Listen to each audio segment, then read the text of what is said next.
So I saw your question on discussion board. You want to find the probability that you do not like the next any of the next four songs that are played. So probability you do not like any of the next four songs. Okay, so there's 52 songs altogether, and you like 17 out of the 52.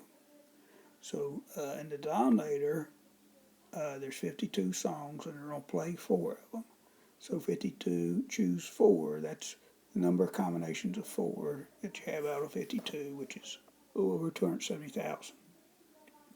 Now the numerator, you like 17 out of 52, and so if you take 52 minus 17, there's 35 songs that you know there's 35 songs you do not like. You like 17 out of 25. You do not like 35 out of 52 of them.